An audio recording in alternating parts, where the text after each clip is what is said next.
자, 오늘은 마지막 단원 전자기 유도로 들어가 보도록 하겠습니다. 오늘 학습 목표는 전자기 유도가 적용된 예를 찾아 설명할 수 있다입니다. 이거는 이제 중학교 때부터 통합과학 시간에도 배워왔기 때문에 너무나 잘 익숙한 내용이라 여러분들이 잘 따라올 거라 생각합니다. 그래서 교과서 먼저 126쪽을 보면은 전자기 유도라는 것은 이렇게 그림과 같이 코일 주변의 자석을 이제 가까이 가져갔다 또 멀리 가져갔다 이런 식으로 반복을 하게 되면은 이 코일에 전류가 흐르더라.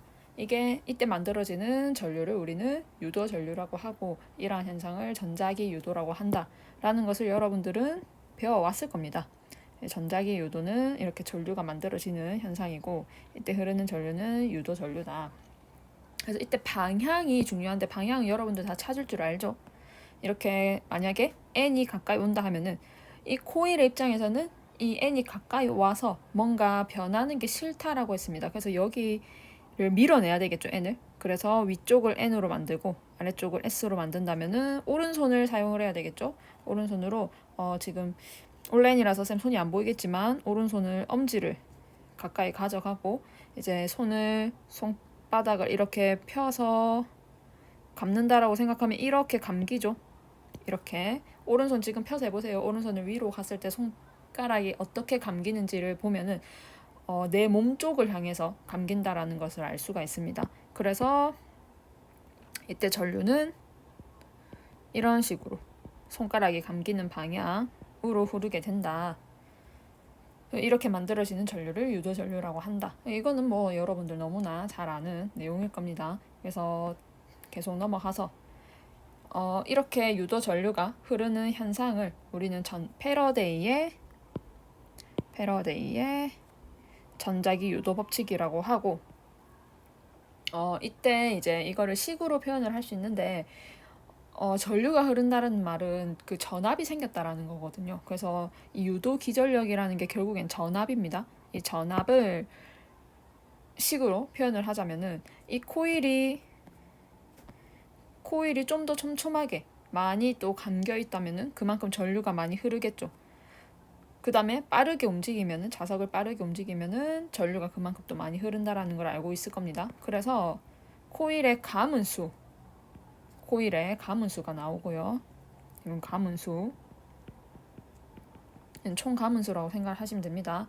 그 다음에 이거는 자석의 변화, 그 자석이 빠르게 왔다 갔다 하는 그 변화를 얘기하는데 정확하게는 자기선속의 변화입니다. 자기선속의 변화. 정확하게 적으면 자기선속의 변화율을 얘기한다. 그래서 자기선속의 변화 줄 수 있는 방법은 자기선속의 변화를 크게 줄 수 있는 방법은 빠르게 넣었다 뺐다 한다든지 좀 더 세기가 강한 자석을 쓴다든지 뭐 이런 여러 가지 방법들이 있겠죠. 자기선속이 변화한다는 말은. 그래서 이렇게 가문수와 자기선속의 변화에 이런 식으로 표현을 할 수 있고 이때 이제 마이너스가 붙었어요. 마이너스. 이 또 마이너스의 의미는 무엇이냐? 이거는 렌츠 법칙이거든요. 밑에 렌츠 법칙 나오죠. 이 렌츠 법칙이 뭐냐? 결국엔 자기선속이 변화하는데 이 변화를 방해하는 방향으로 생긴다라는 뜻입니다. 변화를 방해하는 방향으로 생긴다. 그게 결국에는 또 부호는 방향을 얘기를 하는 겁니다. 방해하는 방향으로 생긴다. 그래서 이 식은 몰라도 우리가 충분히 물리학 1에서는 얘기를 할 수 있습니다. 가문수가 더 크면 당연히 자기선속이 더 크겠지. 그 다음에 변화율이 크면은 가문수가 더 크면 유도전류가 크게 흐르겠지. 그 다음에 자기선속의 변화가 더 크면 또 유도전류가 크게 흐르겠지. 이거는 충분히 생각을 할 수 있기 때문에 그냥 식은 저렇게 설명할 수 있구나 하고 넘어가시면 되겠습니다. 그 다음 렌츠 법칙은 뭐냐? 유도기전력은 유도전류를 발생하는데 이때 유도전류는 자기선속의 변화를 방해하는 방향으로 흐른다. 이게 이제 결국엔 렌츠 법칙입니다. 그래서 오늘 우리 두 가지 봤어요. 패러데이 법칙하고 렌츠 법칙을 봤습니다. 이거를 이제 학습지로 와서 한번 보도록 합시다. 패러데이 법칙에서 먼저 보면은 자기선속은 자기장의 수직인 단면을 지나는 자기력선 수에 비례하는 겁니다. 결국엔 자기력선의 수랑 관련이 있다라고 보시면 됩니다. 즉 자기선소 옆에 쌤이 좀 더 자세히 적어놨는데 자기장 세기와 넓이를 곱해준 값과 똑같다. 그래서 자기장 세기는 B니까 넓이 S를 곱해서 결국엔 테슬라 곱하기 미터 제곱을 한 거거든요. 그 단위를 따졌을 때 그때 이 자기선속의 단위는 이제 웨버로 나타나게 됩니다. 웨버. 그래서 결국에는 이 테슬라라는 것 자체가 웨버에다가 면적을 나눠준 거거든요. 그래서 웨버 퍼 미터 제곱 이렇게 볼 수도 있어요. 그래서 뭐 단위는 이제 쌤이 그동안 너무나 강조해왔기 때문에 다 생각을 할 수 있을 거고, 어쨌든 자기선속은 자기장의 수직인 단면을 지나는 자기력선 수에 비례한다. 이게 변화가 되면서 유도 전류가 흐른다라고 했습니다. 그래서 전자기 유도라는 것은 코일 내부를 통과하는 자기선소, 아까 말한 이 파이가 변할 때, 이걸 파이라고 읽습니다. 파이. 우리 말하는 이거 그리스어로 쓰면은, 소문자로 쓰면 이건데 대문자로 쓰면은 이거거든요. 파이랑 똑같은 겁니다. 그래서 자기선속이 변할 때 코일의 유도 전류가 흐르게 되는 현상을 전자기 유도라고 한다. 이때 우리는 유도 기전력을 표현을 할 수 있는데, 유도 기전력은 전자기 유도에 의해서 발생하는 전압이고, 전압이니까 결국은 단위를 뭘 쓸까요? 볼트를 쓰겠죠. V라고 읽고, 그때 전압은 자세히 교과서에 나와 있는 것처럼 쓰면은 감은 수에 비례하고, 그 다음에 자기 선속의 변화, 시간에 따른 변화에 또 비례하는데, 이때 이 마이너스 부호가 붙는데 이거는 렌츠 법칙과 관련된 거다라고 얘기를 했습니다. 그래서 마이너스는 자기 손속의 변화를 방해하는 방향으로 기전력이 생긴다. 그러니까 좀 추가로 해줄게요. 마이너스는 자기 손속의 변화를, 그러니까 시간에 따른 변화, 이 자기 손속의 변화를 방해하는 방향으로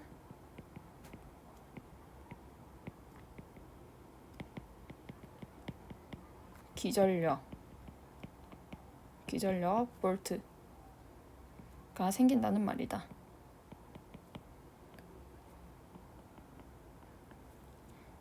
그래서 이 유도전류라는 것은 결국엔 자기 손속의 변화가 있을 때, 반드시 이 변화가 있을 때 발생이 합니다. 자기장이 있다고 무조건 전류가 흐르는 것은 아닙니다. 그래서 이 렌츠 법칙을 살펴보면은, 이제 렌츠 법칙을 이제 여기 자석으로 봅시다. 이건 N극, 그 다음에 S극일 때, 이번에는 N극이 가까이 올 때고, 얘는 N극이 멀어질 때, 그 다음에 S극이 가까이 올 때, S극이 멀어질 때, 이 고리의 유도 전류의 방향을 한번 찾아볼까요? 한번 생각을 해보세요, 여러분들도. 자, 먼저 첫 번째, N극이 가까이 올 때 봅시다. N극이 가까이 오면은 이제 자기장이 이런 방향으로 생기겠죠. 어떤 방향? N에서 나가는 방향으로 자기장이 생길 겁니다. 근데 이 또 코일 또는 고리, 이 전류가 흐를 수 있는 금속 고리에 생길 수 있는 유도 전류의 방향을 찾아보면은, N극이 가까이 오면은 아까 말했듯이 밀어주는 방향으로 전류를 만들어야 되겠죠. 그리고 결국엔 여기 위에를 N극, 밑에를 S극으로 만들어야 되기 때문에 마찬가지 오른손 펴서 N극 쪽으로 향하는 오른손 엄지를 위로 해서 손가락 그려보면은 이런 방향으로 전류가 흐른다라는 것을 알 수 있을 겁니다. 전류는 이런 방향으로 생긴다. 그 다음 이번엔 N극이 멀어지고 있어요. 그러면 N극을 당겨야 되잖아. 그 위에를 S극을 만들어야 되겠지. 그 다음에 여기는 N극이 자연스럽게 될 거고, 그러면 이번에는 오른쪽 손을 뒤집어서 엄지가 반대로 가서, 엄지 반대로 갔을 때 손이 가리키는 방향이 돼야 될 건데, 그때 그려보면은 여기서 이렇게 나오는 방향이 되겠죠. 유도 전류의 방향은.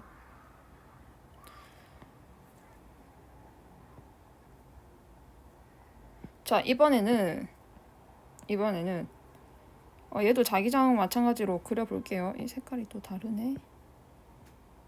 이건가? 이런 식으로 나오는 방향이고, 이번에는 S극은 자기장이 들어가는 방향이겠죠. 자기장이 이렇게 들어가는 방향으로 생긴다. 이건 뭐 저번 시간에 교실에서 자기장의 방향 찾을 때 다 같이 봤습니다. 이때 이제 S극이 가까이 오면은 S극을 밀어내야 되니까 위쪽을 S극을 만들고 아래쪽을 N극을 만들기 위해서 또 오른손을 써보면 마찬가지로 N이 밑으로 엄지가 밑으로 가도록 해서 그려보면은 전류는 이런 식으로 생긴다. 이번엔 S극이 멀어진대. 그러면 S극 멀어지는 걸 또 얘 입장에서 당겨야 되니까 N극을 만들어 줘야 되겠죠, 위쪽을. 그러면은 또 전류의 방향은 이런 식으로 생긴다. 이런 방향을 찾는 게 결국엔 렌츠의 법칙이라고 할 수가 있습니다. 그래서 이 내용이 지금 선생님이 방금 얘기했던 그런 내용들입니다. 그래서 이거 한번 교과서를 다시 읽어보고 우리 넘어가기 전에 여기서 선생님이랑 좀 더 자세히 문제에 많이 등장하는 내용들을 한번 살펴볼게요. 이렇게 자기장 영역이 균일하게 영역이 정해져 있는데 여기에서 이렇게 전류가 흐를 수 있는 마찬가지 사각 코일이 또 사각 고리가 금속 고리가 다가오고 있다라고 생각을 해보세요. 그런 상황입니다. 지금 그때 이제 어떻게 되는지. 그래서 처음에는 여기에서 다가올 때는 얘한테 들어오는 자기장의 변화가 없잖아요. 그쵸? 그래서 처음에는 당연히 전류가 흐르지 않을 겁니다. 근데 이제 여기에 진입하는 순간부터 자기장이 갑자기 막 통과하기 시작하면서 전류가 흐르게 되겠죠. 그때 이제 이 X 방향은 쌤이 화살을 생각할 때 지면을 뚫고 들어가는 방향이다. 지면으로 들어가는 방향이다 생각하면 됩니다. 지면으로 들어가는 방향. 자, 그러면 지금 얘 자기선속이 어느 방향으로 지금 생기는지 첫 번째 칸에 적어봅시다. 자기선속은 코일이 이렇게 들어가면은 들어가는 방향이 증가하게 되겠죠. 들어가는 방향이 증가하게 된다. 그러면 결국에 나오는 방향으로 만들어줘야 될 거 아니야. 엄지가 이제 지금 땅을 향해서 들어가야 되는데 엄지가 나오는 방향으로 만들어줘야 되겠죠. 그럼 엄지를 위로 하면은 손은 이런 식으로 손가락이 감기죠. 그럼 결국엔 지금 반시계 방향으로 전류가 흐르게 된다라는 것을 알 수가 있습니다. 이거는 반시계 방향으로 흐른다. 그 다음에 두 번째 봅시다. 이번에는 이 고리가 완전히 들어왔어. 이 영역 안으로 들어왔어요. 그럼 얘는 지금 균일한 자기장 영역이라 했으니까 여기서부터 여기까지 이렇게 움직이는데 자기장의 변화가 있습니까? 이 고리를 통과하는 자기장의 변화는 없죠. 그 변화가 없습니다. 그러면 이 결국에 자기선속의 변화가 없다라는 말이잖아. 그럼 전류 흐른다 안 흐른다? 전류 안 흐른다. 자, 이번에는 빠져나갔다. 이번에는 이 끝에서부터 빠져나갔어요. 그러면 오히려 처음에는 이렇게 다 모든 자기장이 이렇게 통과하고 있었는데 이제 점점 자기장이 어떻게 됩니까? 줄어들고 있죠. 그래서 어느 방향이 감소하고 있냐면 이렇게 들어가는 방향이 자기선속이 감소하고 있다. 그러면 결국엔 감소하니까 감소하는 만큼 만들어줘야 되겠죠. 그러면 마찬가지로 이런 방향의 자기장을 만들어줘야 되거든. 이 전류가 흐를 수 있는 이 고리의 상황에서는. 그러면 마찬가지로 엄지를 지면을 향해서 방향을 잡아보면은 이런 식으로 전류가 흐른다라는 것을 알 수가 있습니다. 이는 즉 시계 방향이다. 그렇게 어렵지 않죠? 이런 거 정도는 할 수 있을 거라 생각하고. 자, 이번에 두 번째. 자, 이번에는 자기장의 세기가 변하는 경우예요. 지금 그래프를 보면은 도선은 가만히 움직이고 있습니다. 도선은 가만히 고정되어 있습니다. 움직이지 않고. 근데 자기장의 세기가 보면은 시간에 따라서 자기장의 세기가 커졌다가 일정했다가 감소하는 이런 형태로 지금 자기장의 세기가 나타나고 있어. 그러면 마찬가지로 자기 선속에 변화가 생기는 거잖아. 그러면 결국엔 전류가 흐르겠죠. 그때 이제 어느 경우가 제일 많이 흐를까 이런 것도 따질 수가 있고 어느 방향으로 흐를까 마찬가지로 따질 수가 있습니다. 그래서 한번 봅시다. 자, A 구간에서는 자기 선속이 어떻게 되고 있어요? 점점점 증가하고 있죠. 자기 선속이 점점 증가하고 있습니다. 그러면 유도 전류의 방향은 어떻게 될까요? 지금 X 방향으로 들어가는 게 증가하고 있으니까 나오는 방향으로 만들어줘야 되겠죠. 그러면 엄지를 위로 했을 때 이런 식으로 손가락이 방향이 그려지네요. 그러면 반시계 방향으로 유도 전류가 생길 거고, 그 다음에 유도 전류의 세기 봅시다. 세기. 자, 여기서 보면은 이 자기 손속의 변화, 시간에 따른 변화율, 즉 위에 잠시 올려서 보면은 델타 t분의 델타 파이, 이거를 보면은 이게 결국엔 얘의 기울기를 뜻하겠죠. 이 델타 t분의 델타 파이,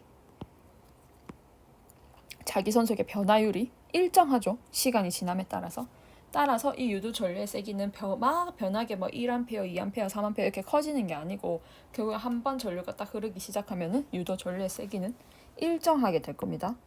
왜냐하면 자기 손속의 변화가 일정하기 때문에. 그 다음에 B의 경우 봅시다. B의 경우에는 지금 자기장의 세기가 변화 있다 없다? 가장 자기장의 세기가 높긴 높지만 변화가 없어. 문제는 변화가 없습니다. 일정하다. 그럼 유도 전류 흐른다 했어요? 안 흐른다 했어요? 안 흐른다. 흐르지 않는다. B는 아무리 자기장이 세더라도 변화가 없기 때문에 흐르지 않는다.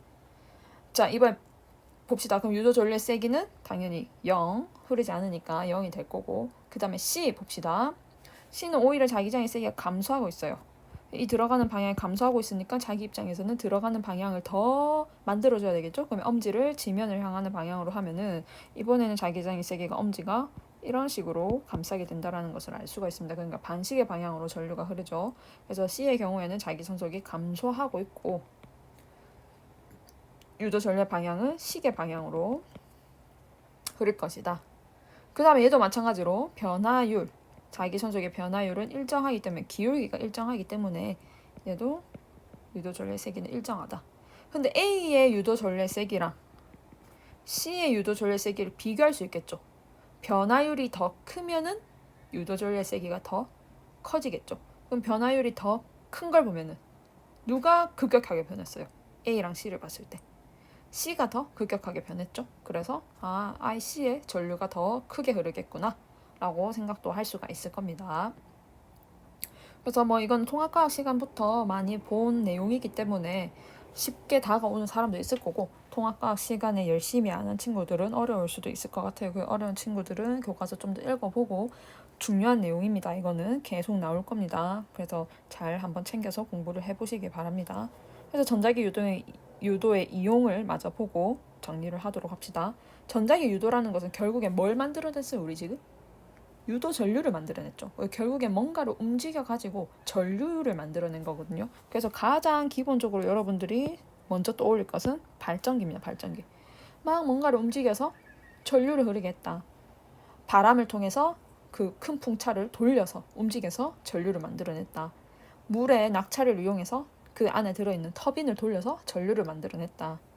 화력으로 물을 끓여가지고 수증기가 터빈을 돌려서 전류를 만들어냈다. 이런 애들 전부 다 발전기가 무엇이 쓰인 거냐면 전자기 유도가 쓰인 겁니다. 그래서 대부분의 발전기는 터빈을 회전을 하기 때문에 다 지금 전자기 유도가 쓰인 겁니다. 근데 단 태양열 발전, 태양열 발전은 그 물을 또 끓이는 거니까 되겠네. 태양광 발전, 빛을 이용해서 뭔가 전자를 막 때려가지고 광자를 때려서 전자를 막 만들어내는 그런 경우는 터빈을 돌리는 게 아니기 때문에 이 전자기 유도를 이용한 게 아닙니다. 태양광 발전은.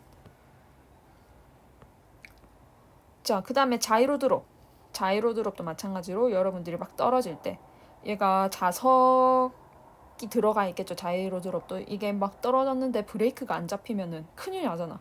땅으로 숭 하고 땅과 충돌하면은 엄청난 큰 사고가 발생하겠죠. 그래서 자이로 드롭도 마찬가지로 교과서에 아마 나와 있을 건데 이렇게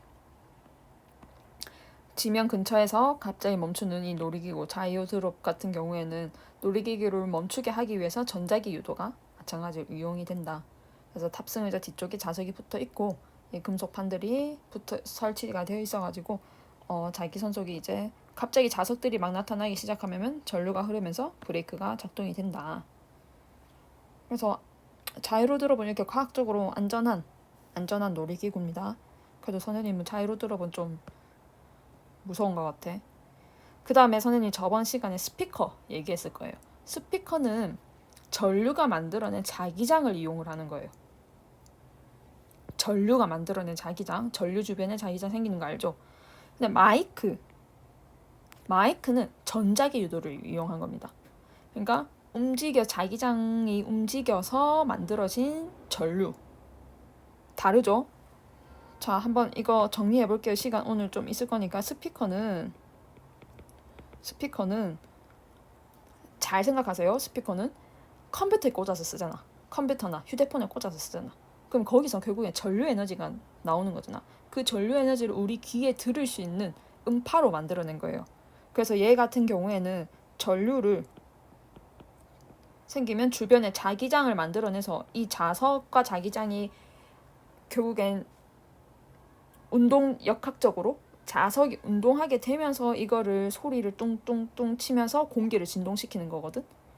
근데 마이크는 반대로 내 목소리를 앰프를 통해서 전기적인 신호로 들어가서 이걸 전기적인 신호를 통해서 녹음을 한다든지 또는 뭐 다른 앰프를 통해서 목소리가 크게 나오게 한다든지, 그러니까 전기적인 신호를 만드는 거잖아. 그러니까 얘는 그 자기장의 변화를 이용해서 자기장의 변화 델타 쓸게요.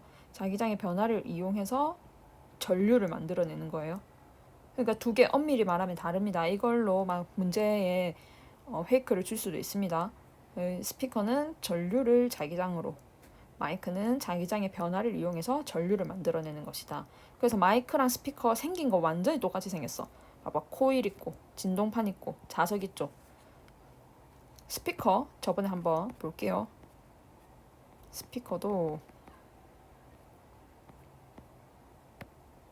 자석 있고 코일 있고 진동판 있죠. 똑같아요. 얘는 여기 주변에 이렇게 전류가 흐르면은, 코일에 전류가 흐르면 얘 자기장이 막 생길 거 아니야. 그거를 이 자석과 반응을 해가지고 밀어내고 서로 당기고 하면은 진동판이 웅웅웅 울리겠죠? 그럼 그게 파동으로 퍼져나가서 우리 귀에 들리게 되는 거예요. 우리 귀를 통해서. 근데 마이크는 반대로 우리가 말을 하죠. 말을 하면 얘가 진동을 하고 얘가 움직이잖아. 그럼 얘가 움직이면서 우리가 말을 해서 얘가 진동판과 연결이 돼가지고 얘가 좌우로 움직이죠. 그럼 좌우로 움직이면은 여기 있는 또 자석과 또 서로 운동을 하게 되죠. 그럼 결국엔 이 코일에 자기선 속에 변화가 생겨서 전류가 흐르게 됩니다. 이 전류를 입력을 시켜서 녹음을 시킨다든지 또는 앰프로 연결해서 증폭을 시킨다든지, 그게 바로 마이크입니다. 그래서 서로 완전히 다른 원리가 적용이 된 거예요. 그래서 마이크의 원리도 아마 여기 있을 것 같은데,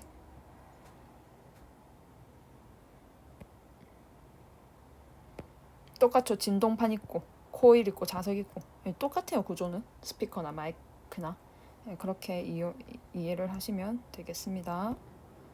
쉽지? 그 다음에 전자기타도 마찬가지. 마이크랑 똑같잖아.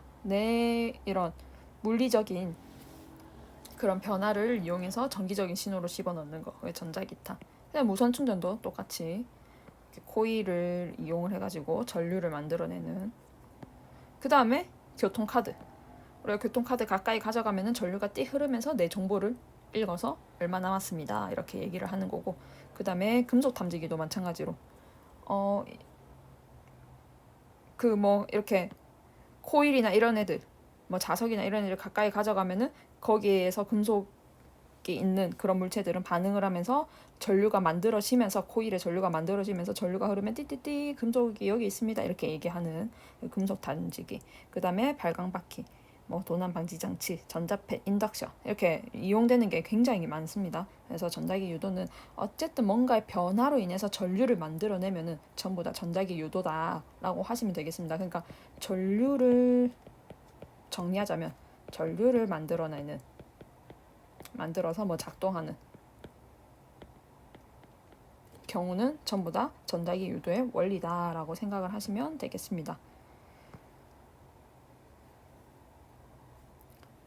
네, 그래서 여기에 교류가 만드는 자기장 해가지고 나와 있는데, 교류라는 것은 오른쪽으로만 계속 전류가 흐르는 게 아니고 오른쪽 왼쪽으로 이런 식으로 전류의 방향이 계속 바뀌는 거예요.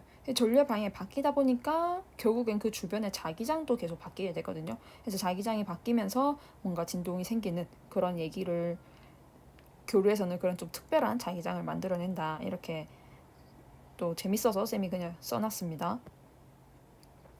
그래서 전자기 유도 이렇게 마무리 짓고 다음 시간에는 이 뒤에 문제 같이 풀어볼 건데 문제 미리 풀어보고 오시기를 바라겠습니다. 이렇게 해서 진도는 우리 다 나갔어요. 시험 범위까지. 그래서 열심히 공부해서 시험에 좋은 결과가 있기를 바라고 다들 알다시피 다음 주에 바로 첫 시간에 수행평가 준비되어 있는 거 알고 있죠? 그래서 수행평가 과학 글쓰기 주제 다 알려줬으니까 미리 그 주제 찾아보고 바로 선생님이 책 다 덮고 종이 나눠주면 과학 글쓰기 수행평가 잘 할 수 있도록 바라겠습니다. 네, 이상입니다. 수고했습니다.